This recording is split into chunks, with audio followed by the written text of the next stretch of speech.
Au commencement, Dieu prononça ces mots, « Faisons l'homme à notre image ». Genèse 1h26. Mais à qui s'adressait-il réellement? Était-ce une simple allocution interne à la Trinité, un dialogue au sein de sa propre nature divine? Ou bien cet instant fondateur cachait-il un mystère plus profond, une vérité voilée à nos yeux pendant des siècles? Et si la signification véritable de cette déclaration avait été délibérément occultée, attendant patiemment que nous la redécouvrions? La création du monde n'a jamais été un acte solitaire et silencieux. Elle fut une proclamation solennelle, une déclaration de collaboration divine impliquant les sphères célestes. Dans cette exploration, nous allons entreprendre un voyage à travers les Écritures pour sonder la vérité cachée derrière Genèse chapitre 1 verset 26. Nous lèverons le voile sur l'identité de ceux à qui Dieu parlait lorsqu'il a dit « Faisons l'homme ». Est-il seulement possible que Dieu n'ait pas été seul à cet instant crucial? Se pourrait-il qu'il se soit adressé aux anges, attirant leur attention sur l'œuvre monumentale qu'était la création de l'humanité? Nous plongerons dans les interprétations juives antiques, examinant en détail comment les anges ont pu non seulement être les témoins, mais aussi les participants actifs de cet acte théurgique. En découvrant cette vérité, vous comprendrez pourquoi ce moment change radicalement notre perspective sur la relation de Dieu avec sa création. Vous réaliserez que l'avènement de l'humanité n'était pas un simple événement terrestre, mais un événement cosmique, orchestré et observé par toutes les myriades célestes. Rejoignez-nous pour explorer les arcanes de la création. Que Dieu voulait-il montrer aux anges, et quelle est l'importance de ce partage pour nous aujourd'hui? Restez avec nous, car les réponses que vous recherchez depuis si longtemps sont peut-être plus proches que vous ne le pensez. Dans le commencement sacré, Dieu déclara « Faisons l'homme à notre image ». Genèse 1h26. Depuis des siècles, théologiens, érudits et fidèles croyants ont médité sur la portée et la signification exacte de ces mots. À qui l'Éternel parlait-il? Se parlait-il uniquement à lui-même dans le cadre mystérieux de la Trinité? Ou existe-t-il ici une réalité plus profonde, une nuance que nous avons collectivement manquée? Le choix du pronom « faisons », la forme plurielle, n'est pas fortuit. Il nous invite à pénétrer un instant de mystère divin, un moment qui ne parle pas seulement de la fabrication de la matière, mais aussi de communion, d'un objectif partagé au sein des royaumes célestes. La question essentielle que nous devons nous poser est la suivante, et si Dieu n'était pas en conversation avec lui-même seulement? Et s'il s'adressait aux êtres angéliques, les conviant à un instant sacré, à une sorte de conseil céleste solennel, tandis qu'il façonnait l'humanité à son image? L'interprétation chrétienne classique se concentre traditionnellement sur le concept de la Sainte Trinité et Dieu le Père, le Fils et le Saint-Esprit. Cette perspective soutient que Dieu parlait au sein de sa propre nature trinitaire. Mais cette interprétation capture-t-elle véritablement l'immensité du plan divin? Et si le « nous » dans Genèse 1h26 faisait référence non seulement à la Trinité, mais également à un conseil divin d'êtres célestes, une assemblée sidérale que nous avons rarement pris la peine de considérer dans notre compréhension de la création? Et si, aux premiers instants de la genèse humaine, les anges étaient aux aguets, témoignant d'un événement aussi monumental que la création de l'homme, conçu pour porter l'empreinte même de Dieu? Cette notion d'un conseil divin n'est pas nouvelle, elle est profondément enracinée. Des écrits juifs antiques tels que le livre de Job, les psaumes, et même le Targum pseudo-Jonathan, parlent de l'armée céleste de Dieu, les anges, comme étant des participants indirects aux décisions relatives à la création. Dans Job 38, 7, nous lisons que « les étoiles du matin chantaient ensemble, et tous les fils de Dieu poussaient des cris de joie, lors de la fondation de la terre. » Ce moment d'allégresse n'était pas une simple réaction tardive. C'était une expérience partagée, une exclamation d'émerveillement qui s'étendait au-delà du domaine terrestre, atteignant les cieux où les anges n'étaient pas de passifs observateurs, mais des participants actifs au récit divin en cours. Dans la Bible, les anges sont souvent dépeints comme les messagers de Dieu, portant sa volonté et répondant à ses commandements. Mais dans Genèse 1h26, nous assistons à quelque chose de beaucoup plus profond et théâtral. Dieu ne crée pas le monde dans un silence absolu. Il n'a pas non plus créé l'homme seul. Il convie les myriades célestes à prendre part à ce processus, nous révélant que la création n'est pas uniquement une affaire de matière physique, mais aussi d'alignement spirituel. L'acte de créer l'homme à l'image de Dieu fut un décret divin dont l'écho traversa les cieux, impliquant la totalité de la création spirituelle de Dieu. Les implications de cette compréhension sont vastes et structurantes. Si Dieu parlait aux anges pendant la création de l'humanité, cet instant devient une déclaration du dessein divin pour le genre humain. Cela signifie que nous, en tant qu'êtres humains, ne sommes pas isolés dans ce monde. Nous faisons partie d'un ordre cosmique bien plus vaste, un plan divin qui englobe non seulement le Créateur mais aussi son conseil céleste. Nous n'avons pas seulement été créés astérisque par astérisque Dieu, nous avons été créés astérisque dans astérisque un moment de communion divine, un acte sacré observé par les hôtes célestes, lesquels furent expressément convoqués pour témoigner de la création de l'humanité comme d'un événement pivot dans l'histoire de Dieu. Considérez l'histoire de Job, où les anges se présentent devant Dieu, et où Satan est aussi parmi eux. Dans ce conseil, nous voyons les anges non pas simplement comme des serviteurs exécutant la volonté de Dieu, mais comme des témoins actifs du drame qui se déroule, depuis la création jusqu'aux luttes cosmiques qui allaient suivre. La création de l'homme ne fut pas un événement singulier, ce fut le début d'une grande narration divine que les anges allaient observer, à laquelle ils allaient répondre, et dans laquelle ils interviendraient même. De cette manière, l'humanité est liée au conseil divin, non pas comme de simples spectateurs passifs, mais comme des protagonistes dans une grandiose fresque qui s'étend au-delà du temps et de l'espace. Ceci nous conduit à une vérité fondamentale, le « nous » de Genèse 1h26 n'est pas seulement une conversation au sein de la divinité, mais une déclaration cosmique faite au royaume céleste tout entier. Dieu ne faisait pas qu'inventer l'homme, il posait les bases d'une interaction permanente entre le ciel et la terre. Les anges, témoins de la création de l'homme, comprirent que cet instant n'était pas seulement relatif à la forme physique de l'humanité, mais à la destinée spirituelle que l'homme était appelé à accomplir. L'homme fut créé pour porter l'image de Dieu, pour refléter son caractère, son amour et sa sagesse. Et dans cette mission, les anges jouaient un rôle essentiel, non pas celui de créateur, mais celui de témoin vigilant et de gardien de cette image divine. Lorsque nous saisissons cette signification profonde de Genèse 1h26, nous commençons à percevoir la splendeur du plan de Dieu. Nous ne sommes pas de simples créatures produites, nous sommes une composante d'une histoire divine qui inclut non seulement Dieu mais aussi les hôtes célestes qui veillent sur l'humanité depuis le commencement. Cette perspective élargie nous invite à une réflexion approfondie sur notre véritable place dans l'univers. Nous ne sommes pas des créatures isolées sur un minuscule grain de poussière. Nous sommes inscrits dans un récit divin, appelés à refléter l'image de Dieu tant dans ce monde que dans les cieux. Cette connaissance s'accompagne d'un appel pressant à l'action. Tout comme les anges ont été conviés à témoigner et à participer, dans leur rôle, à la création de l'humanité, nous sommes nous aussi invités au conseil divin, à agir. Nous sommes appelés à être des co-créateurs avec Dieu, à manifester son image dans nos vies, à être les témoins incarnés de son amour, et à participer à l'œuvre de création qu'il poursuit inlassablement. Le plan divin n'est pas achevé. Il se perpétue en nous, tandis que nous marchons revêtus de l'image de Dieu, fortifiés par son esprit. La question demeure alors, comment répondons-nous à cette invitation? Sommes-nous comme les anges, à nous tenir à l'écart, attendant que Dieu accomplisse quelque chose d'incroyable? Ou participons-nous activement à son dessein divin, reflétant son image au monde? Les anges ont regardé avec admiration lorsque Dieu prononça les mots « Faisons l'homme ». Sommes-nous, nous aussi, émerveillés par l'appel divin qui nous est adressé, prêts à participer à l'œuvre de création qui continue? Cette nouvelle compréhension nous élève vers un but supérieur, une relation plus profonde avec Dieu, et une conscience accrue des forces spirituelles qui opèrent autour de nous.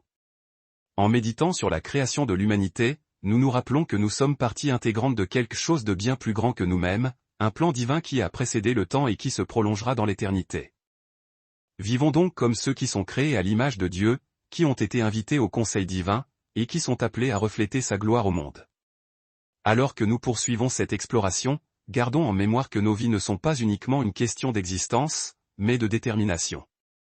Nous sommes créés pour refléter l'image de Dieu, pour être ses témoins sur terre, et pour vivre en harmonie avec le récit divin qui a débuté dans Genèse 1h26 et qui se poursuit en nous aujourd'hui. Que cette compréhension façonne nos vies, nos actions et nos relations, alors que nous participons à l'œuvre continue de la création. Le plan de Dieu pour la création ne se limite pas à ce que nous pouvons observer dans le monde physique. Il existe un dessein plus profond, une intention divine derrière l'acte de création, qui est souvent négligé, voire oublié. La Bible s'ouvre sur ces mots profonds, « Faisons l'homme à notre image ». Ces paroles résonnent bien au-delà de leur sens littéral, car elles détiennent la clé pour comprendre le but ultime de Dieu pour l'humanité.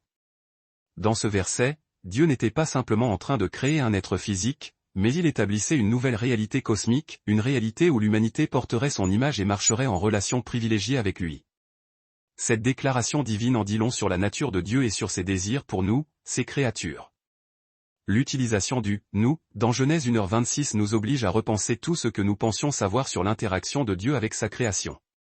Pendant des siècles, les exégètes ont débattu pour savoir si Dieu parlait à l'intérieur de la Trinité, à lui-même, ou à un conseil divin composé d'anges. Mais si la réponse résidait dans un mystère encore plus profond? Et si Dieu parlait aux anges non seulement pour annoncer la création de l'humanité, mais pour les impliquer intrinsèquement dans son œuvre? Et si Dieu attirait les anges dans son plan, les faisant témoins directs de cette occasion capitale? Ce n'était pas un événement ordinaire. La création de l'humanité fut un acte divin qui engagea non seulement Dieu mais aussi les hôtes célestes. Ils étaient présents, assistant à la naissance de l'humanité, faite à l'image même de Dieu. La portée de ce moment ne peut être surestimée. Il marque le début d'une histoire divine où l'humanité reçoit le privilège unique de refléter l'image de Dieu au monde. Mais que signifie réellement porter l'image de Dieu? Être fait à l'image de Dieu ne concerne pas uniquement une ressemblance physique ou une intelligence particulière. Il s'agit de refléter son caractère, sa nature, et sa volonté.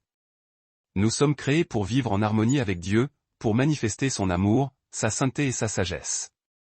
Cet appel divin n'est pas réservé aux anges, qui sont les serviteurs de Dieu, mais il nous est confié, à nous, ces porteurs d'images sur terre.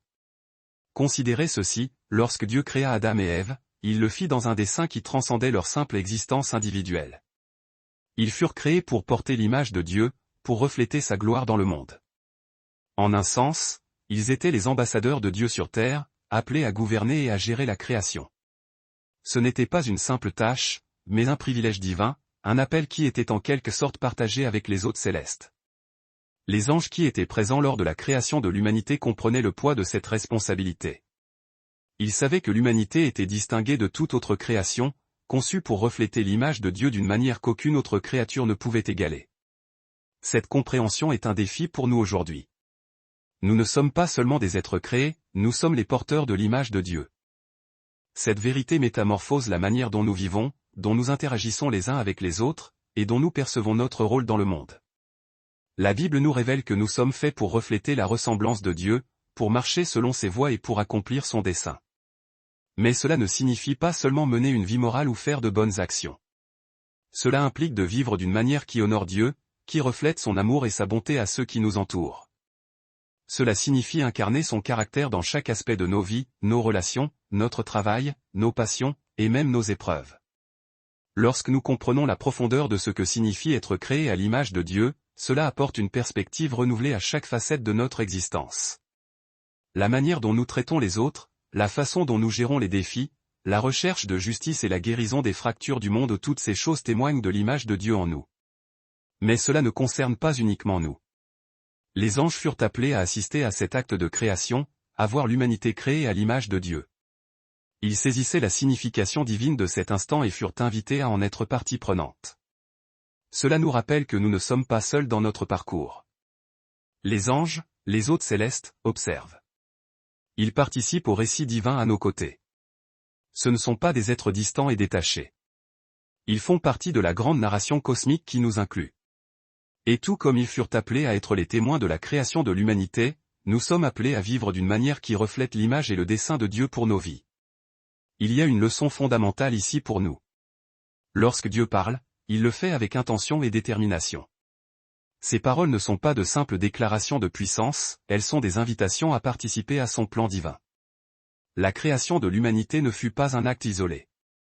Ce fut un événement communautaire qui impliqua à la fois le Créateur et sa création, les anges, les hôtes célestes, et finalement l'humanité. Dieu ne nous a pas créés dans l'isolement. Il nous a créés dans un but précis, être ses porteurs d'images sur terre, reflétant sa gloire au monde. Mais comment vivons-nous en tant que porteurs d'images de Dieu dans un monde si brisé, si divisé? La réponse réside dans notre relation avec lui. Pour véritablement refléter l'image de Dieu, nous devons être en communion constante avec lui. C'est à travers notre relation avec Dieu que nous sommes habilités à réaliser l'appel qu'il nous a donné. C'est par le Saint-Esprit que nous devenons capables de manifester l'amour, la miséricorde et la vérité de Dieu au monde qui nous entoure. Sans cette connexion vitale avec Dieu, nous ne pouvons pas pleinement refléter son image. Nous pouvons essayer de mener de bonnes vies, mais ce n'est que par sa présence en nous que nous pouvons véritablement incarner sa nature. C'est pour cela que Jésus est venu sur terre, pour restaurer l'image de Dieu en nous. Par sa vie, sa mort et sa résurrection, il a rendu possible notre réconciliation avec Dieu, notre restauration à l'image que nous étions destinés à porter. Par Jésus, nous sommes habilités à vivre comme de véritables porteurs d'image de Dieu, reflétant son amour et sa gloire au monde. Tel est le but ultime de nos vies, refléter l'image de Dieu, vivre en relation avec lui, et accomplir l'appel divin qu'il a placé sur chacun de nous. Alors que nous continuons de méditer sur cette vérité profonde, il nous est rappelé que nos vies ne sont pas seulement destinées à exister. Elles sont destinées à vivre d'une manière qui reflète l'image du Créateur. Chaque instant, chaque action, chaque mot que nous prononçons porte le potentiel de refléter la gloire de Dieu. Les anges ont été témoins de la création de l'humanité. Mais nous sommes appelés à vivre comme des reflets vivants de cette création. Et ce faisant, nous invitons les autres à voir l'image de Dieu en nous, les attirant plus près du Créateur qui nous a fait à sa ressemblance. Que cette vérité résonne profondément en vous. Vous êtes créés à l'image de Dieu, et cette image porte en elle un dessein divin. Un dessein qui n'est pas seulement pour vous, mais pour le monde entier. Vous faites partie d'une histoire divine. Une histoire qui a commencé dans la Genèse et qui se poursuit en vous aujourd'hui. Tandis que vous vivez votre vocation de porteur d'image de Dieu, souvenez-vous que vous n'êtes pas seul. Les anges, les hôtes célestes, observent, participent et se réjouissent de l'œuvre divine qui se déploie à travers votre vie. Et en reflétant la gloire de Dieu, vous accomplissez le but même pour lequel vous avez été créés. La création de l'humanité n'a pas été un acte solitaire. Ce fut un événement divin qui s'est étendu au-delà du royaume physique, et qui a fait appel aux hôtes célestes pour en être les témoins officiels. Lorsque Dieu prononça ces mots, « Faisons l'homme à notre image », il invitait les anges au moment le plus significatif de l'histoire de la création. La question qui se pose est la suivante, pourquoi Dieu a-t-il ressenti le besoin d'impliquer les anges dans ce processus créateur? Quel rôle les anges ont-ils joué, et pourquoi ce conseil divin était-il si essentiel à l'acte même de création? Nous pensons souvent aux anges comme de simples messagers ou des serviteurs de Dieu, exécutant ses ordres et accomplissant ses commandements. Mais à cet instant précis, nous les voyons non pas seulement comme des serviteurs, mais comme des témoins de la naissance de l'humanité. Une naissance qui allait changer à jamais le cours de l'histoire cosmique. Les anges qui vivent dans la présence immédiate de Dieu furent invités à témoigner de la création d'êtres faits à l'image de Dieu, des êtres qui auraient la capacité de choisir d'aimer, de refléter la nature divine et de participer de manière consciente à la création de Dieu. Pourquoi était-ce si fondamental? La réponse se trouve dans la nature même de Dieu. Dieu, dans son unité parfaite au sein de la Trinité, est relationnel par essence. Il existe en communion éternelle avec le Père, le Fils et le Saint-Esprit. Et en créant l'humanité à son image, il ne créait pas simplement des êtres destinés à peupler la terre. Il créait des êtres conçus pour la relation, pour la communion avec lui. L'invitation faite aux anges n'était pas seulement destinée à ce qu'ils assistent à la création physique de l'humanité, mais à ce qu'ils soient les témoins privilégiés du commencement d'un nouveau type de relation entre le Créateur et sa création. Cette relation serait différente de tout ce que les anges avaient connu. Car si les anges servent Dieu, l'humanité fut créée pour refléter son image et marcher en intimité relationnelle avec lui. Cette invitation divine parle au cœur du récit de la création. Elle nous montre que nous ne sommes pas isolés du royaume céleste. Nous ne sommes pas des êtres solitaires traversant la vie seuls. Nous faisons partie d'une narration cosmique plus grande, qui inclut Dieu, les anges, et toute la création.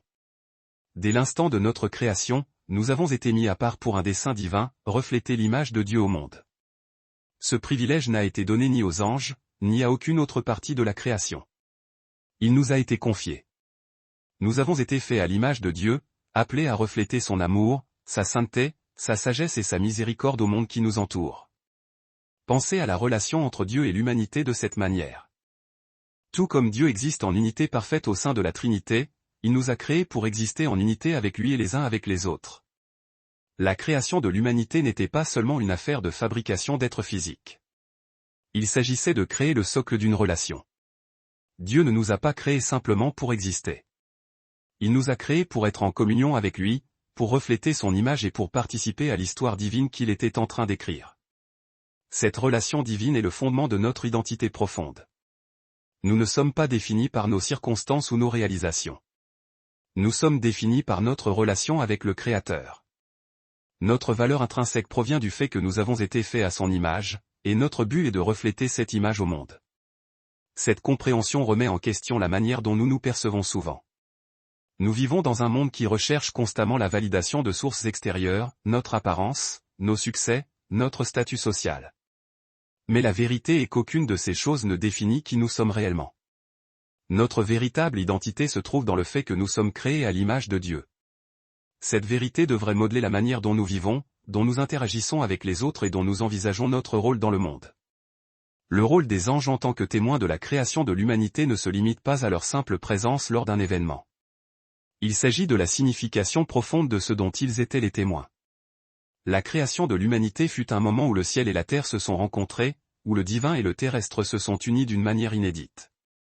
Les anges, qui avaient vécu dans la présence de Dieu pour l'éternité, contemplèrent cette nouvelle création, l'humanité, avec émerveillement et respect. Ils comprenaient la signification profonde de cet instant. C'était le début d'une nouvelle réalité, une réalité dans laquelle l'humanité serait invitée à refléter l'image de Dieu et à vivre en relation privilégiée avec lui. Mais les anges n'étaient pas de passifs observateurs. Ils étaient des participants actifs dans le déroulement de l'histoire divine. Dans la Bible, nous voyons les anges interagir constamment avec l'humanité, les guidant, les protégeant, et transmettant les messages divins. Ils ne sont ni distants ni étrangers à l'expérience humaine. Au contraire, ils sont profondément impliqués dans le déroulement de l'économie divine pour toute la création. En assistant à la création de l'humanité, ils n'ont pas simplement vu un nouvel être apparaître, ils ont été les témoins éblouis du commencement d'un chapitre inédit dans l'histoire de Dieu. Un chapitre crucial où l'humanité, façonnée à l'image même de Dieu, était appelée à jouer un rôle essentiel en manifestant sa gloire à travers le cosmos. Cette invitation lancée aux anges est également une invitation qui nous est adressée. De même que les entités célestes furent conviées à observer l'œuvre fondatrice de l'humanité, nous sommes invités, nous aussi, à être les témoins actifs du plan divin qui se déploie dans la trame de nos propres existences. Nos vies ne sont pas le fruit du hasard ou d'une absurdité vide de sens. Nous faisons partie intégrante d'une histoire bien plus vaste. Une saga qui a débuté au premier verset de la Genèse et qui se poursuit de manière vibrante aujourd'hui. Tout comme Dieu a invité les anges à s'intégrer à son dessein, il nous convie à faire partie de son récit. Nous ne sommes pas de simples spectateurs passifs de l'existence. Nous sommes des acteurs engagés et essentiels dans l'œuvre de Dieu. Nous sommes appelés à refléter son image, à incarner son amour inconditionnel, et à vivre d'une manière qui lui rend toute la gloire. C'est ici que l'histoire de la création prend une dimension personnelle et intime. Ce n'est pas une légende achevée il y a des millénaires. C'est une histoire qui continue de s'écrire et de se réaliser en ce jour même. Chacun de nous est interpellé à manifester l'image de Dieu dans sa vie quotidienne. Nous sommes sommés de vivre de manière à refléter son amour et sa bonté dans le monde qui nous entoure. Mais une telle tâche ne peut être accomplie par nos seules forces. Tout comme les anges ont reçu de Dieu le pouvoir d'exécuter sa volonté, nous sommes nous aussi fortifiés et habilités par le Saint-Esprit pour vivre conformément à l'appel divin qui pèse sur nos vies. Tel est le message central de l'Évangile, Dieu nous a créés à son image, il désire ardemment entretenir une relation avec nous, et par l'œuvre rédemptrice de Jésus-Christ, il a rendu possible pour nous de réaliser pleinement cet appel. Jésus, l'image parfaite et sans défaut de Dieu le Père, est venu sur terre pour nous montrer ce que signifie vivre en communion parfaite avec le Créateur. Par sa vie exemplaire, sa mort expiatoire et sa glorieuse résurrection, il a permis que nous soyons restaurés à l'image originelle de Dieu et que nous puissions entrer dans une relation restaurée avec lui. Grâce à Jésus, nous sommes équipés et mandatés pour vivre en tant que porteurs d'image de Dieu, manifestant son amour infini et sa gloire au monde. En méditant sur la création de l'humanité, souvenons-nous que nous ne sommes pas de simples créatures, nous sommes les porteurs d'image de Dieu, des reflets de sa nature. Notre vocation est de manifester sa nature, de marcher dans ses voies, et d'accomplir le dessein qu'il a établi pour chacune de nos vies. Et tout comme les anges furent invités à être les témoins de la création de l'humanité, nous sommes conviés à vivre cette histoire divine, à refléter l'image de Dieu sur le monde et à participer à l'œuvre continue de la création. C'est l'appel divin qui régit nos vies, un appel dont la signification est éternelle et cosmique. Lorsque Dieu a appelé les armées célestes à assister à la création de l'humanité, ce n'était pas un simple acte de fabrication. C'était une invitation divine adressée aux anges à s'intégrer à un récit cosmique qui allait transcender la sphère terrestre. Dans la Genèse 1h26, quand Dieu déclare « Faisons l'homme à notre image, selon notre ressemblance », il ne s'adressait pas uniquement à lui-même ni ne prenait une décision solitaire. Il ouvrait un dialogue avec son conseil céleste, y compris les anges, les invitant à pénétrer le mystère de la création. Et tandis qu'ils observaient, ils ont saisi quelque chose de bien plus grand que la simple formation du corps humain. Ils ont vu naître un plan divin où l'humanité n'allait pas seulement exister, mais exister avec un but, la capacité de refléter la gloire, l'amour et la nature de Dieu. En cet instant, Dieu ne créait pas seulement un nouvel être, il façonnait un réceptacle. Un réceptacle destiné à contenir son image, sa divine affection. Et ce faisant, il dotait l'humanité de la capacité unique de se faire le miroir des qualités de son Créateur. Une faculté qui séparait radicalement l'humanité de toutes les autres formes de création. Les anges, qui servent et adorent Dieu, n'étaient pas les créateurs dans ce processus, mais ils se sont vus confier le rôle profond et immense de témoins. Témoins d'un moment d'une signification inimaginable. Et en observant cette création d'être fait à l'image de Dieu, ils ont assisté au déploiement d'un mystère divin.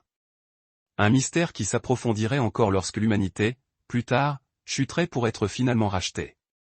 Ce moment n'était pas seulement la création de l'homme. C'était la création d'une relation. L'humanité fut créée non pas pour exister passivement, mais pour s'engager activement dans une relation d'intimité avec son Créateur. Dieu nous a fait à son image afin que nous puissions refléter son amour, manifester sa nature et, ultimement, devenir ses partenaires dans la continuation de son œuvre créatrice. Les anges présents à la création ont compris que l'humanité n'était pas un simple accident de la volonté divine, mais bien un reflet conscient du Créateur lui-même.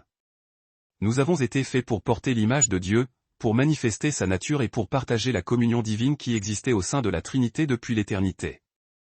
Mais pourquoi cet acte de création fut-il si important? Que signifiait pour Dieu de créer l'humanité à son image? Et pourquoi les anges avaient-ils besoin d'en être témoins? La réponse réside dans la compréhension approfondie de la nature relationnelle de Dieu. Dieu, étant un être relationnel par essence, nous a créés pour la relation. Il ne nous a pas créés comme des êtres solitaires, mais comme des êtres destinés à vivre en communion avec Dieu, les uns avec les autres, et avec l'ensemble de la création. Les anges, qui furent créés pour servir et refléter la gloire de Dieu, ont vu que la création de l'humanité n'était pas seulement la création d'un corps physique, mais l'établissement d'un nouveau type de relation. Une relation qui serait emplie d'amour, de libre arbitre, et du potentiel de choisir de marcher dans les voies de Dieu. Mais cette relation n'allait pas être sans défi. Bien que nous ayons été faits pour refléter l'image de Dieu, la chute de l'homme a introduit le péché et la fragmentation dans le monde. Pourtant, malgré notre chute, le plan divin a persisté. Le dessein de Dieu pour l'humanité n'a pas été déjoué. Il a envoyé son Fils, Jésus-Christ, pour restaurer ce qui avait été brisé. Jésus, qui reflétait parfaitement l'image de Dieu, est venu pour guérir la fracture que le péché avait causée, pour restaurer l'humanité à son objectif initial, vivre en relation avec Dieu et refléter son amour au monde. C'est ici que la splendeur de l'invitation divine à l'humanité est pleinement révélée. Par Jésus, nous sommes rétablis dans l'image de Dieu. Jésus est venu nous enseigner comment vivre comme de véritables porteurs d'image de Dieu. Il nous a montré ce que signifie aimer de manière sacrificielle, pardonner, servir, et marcher en communion intime avec le Père. Par sa mort et sa résurrection, il a rendu possible notre réconciliation avec Dieu, nous permettant de porter à nouveau son image et de vivre l'appel divin qu'il a placé sur nos vies. Cependant, le voyage ne s'achève pas avec le salut. Le processus de manifestation de l'image de Dieu se poursuit tout au long de notre existence. C'est un chemin de transformation profonde. Un parcours d'apprentissage continu pour vivre d'une manière qui honore l'amour et le caractère de Dieu. Cette métamorphose s'opère par le Saint-Esprit, qui nous donne la puissance nécessaire pour vivre notre vocation de porteur d'image. Chaque jour est une nouvelle opportunité de refléter davantage l'amour, la grâce et la miséricorde de Dieu au monde. L'appel divin à refléter l'image de Dieu n'est pas un événement ponctuel. C'est un processus continu qui exige de nous de soumettre sans cesse nos vies à la volonté de Dieu et de lui permettre de nous façonner à l'image de son Fils bien-aimé. Cette transformation n'est pas toujours aisée. Elle nous demande de faire face à notre propre fragilité, à notre péché et à nos limites. Mais elle apporte aussi la guérison, la paix et un sens profond à notre existence. En manifestant l'image de Dieu, nous lui rendons non seulement gloire, mais nous faisons également l'expérience de la plénitude de vie qu'il avait prévue pour nous. Nous devenons plus pleinement ceux que nous avons été créés pour être. Et nous sommes capables de vivre d'une manière qui reflète la véritable nature de Dieu. Le rôle des anges en tant que témoins de la création de l'humanité nous invite également à réfléchir à notre propre rôle dans l'histoire divine. Tout comme les anges furent appelés à témoigner de la création, nous sommes appelés à vivre en tant que témoins de l'œuvre divine que Dieu accomplit dans nos vies. Nous sommes appelés à refléter son image dans le monde, à être ses ambassadeurs sur terre, et à vivre de manière à conduire les autres dans l'histoire de la rédemption. Nos vies sont destinées à diriger les autres vers le Créateur, à leur montrer l'amour et la grâce qu'il offre, et à les inviter à entrer dans la même relation que nous entretenons avec lui. Cet appel à refléter l'image de Dieu n'est pas seulement une responsabilité, c'est un immense privilège. Nous sommes choisis pour porter la nature divine, pour refléter la gloire de Dieu et pour prendre part à son œuvre continue dans le monde. Et de même que les anges se sont réjouis lors de la création de l'humanité, ils continuent de se réjouir lorsque nous vivons notre vocation de porteur d'image. Nous ne sommes pas seuls dans ce parcours. Les armées célestes nous encouragent, observant notre manifestation de la gloire de Dieu et participant au plan divin. La question demeure, comment vivons-nous en tant que porteurs d'image de Dieu? Vivons-nous d'une manière qui reflète son amour et sa miséricorde au monde? Ou vivons-nous seulement pour nous-mêmes? Les anges ont été appelés à témoigner de la création de l'humanité. Et maintenant, nous sommes appelés à refléter l'image de Dieu dans chaque aspect de nos vies. Ce faisant, non seulement nous accomplissons notre appel divin, mais nous rendons également gloire à celui qui nous a créés à son image. Nous faisons partie d'une histoire divine qui a commencé au Jardin d'Éden et qui se poursuit aujourd'hui à travers nos vies, nos actions et notre amour pour Dieu et pour les autres. En fin de compte, il est clair que la création de l'humanité ne fut pas un simple événement historique. Ce fut le commencement d'une relation divine, une relation qui se perpétue en ce jour. Par Jésus, nous sommes rétablis dans notre objectif initial en tant que porteurs d'image de Dieu. Notre mandat est de refléter son amour, sa sainteté et sa grâce au monde. Et en vivant cet appel, nous réalisons le dessein divin pour lequel nous avons été créés, tout comme les anges furent appelés à témoigner et à participer au plan divin. C'est notre privilège, notre responsabilité et notre vocation, refléter l'image de Dieu dans chaque segment de nos vies, lui apporter la gloire et attirer les autres dans son histoire merveilleuse. Alors que nous approchons de la fin de ce voyage à travers le récit de la création, je souhaite marquer une pause pour méditer sur la vérité profonde que nous avons explorée ensemble. Les paroles de Dieu dans la Genèse 1h26, « Faisons l'homme à notre image », ne sont pas une simple déclaration créatrice. Elles constituent une invitation divine à participer à quelque chose de beaucoup plus grand que ce que nous pouvons pleinement saisir. Dès le commencement, Dieu a choisi d'impliquer non seulement lui-même, mais aussi les armées célestes dans la création de l'humanité. Et en ce moment sacré, il nous a conféré une vocation unique, refléter son image, porter sa ressemblance et vivre en communion avec lui. La création de l'humanité fut un acte divin, un événement cosmique dont les anges furent les témoins privilégiés, comprenant toute la signification de l'œuvre de Dieu. Nous n'avons pas été créés par hasard, ni ne sommes de simples accidents de la nature. Nous avons été faits avec intention et dans un but précis. L'invitation est tendue aux anges pour assister à cet événement en dit long sur la nature de Dieu et sa relation avec nous. Dieu, dans son amour parfait, nous a créés pour que nous portions son image, pour que nous manifestions son amour, sa sainteté et sa sagesse au monde. Et les anges qui servent et adorent Dieu étaient présents pour constater que ce moment n'était pas seulement la création physique de l'homme, mais le début d'une relation divine qui s'étendrait sur toutes les générations.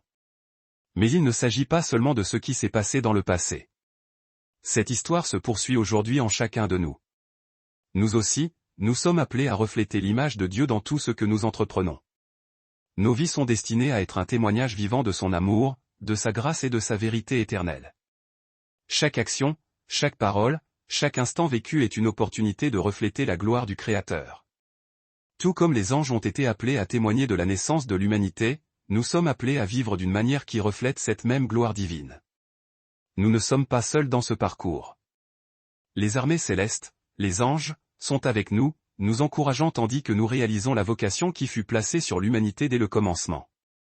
Nous pouvons faire face à des luttes et des défis en cours de route, mais nous ne sommes jamais abandonnés.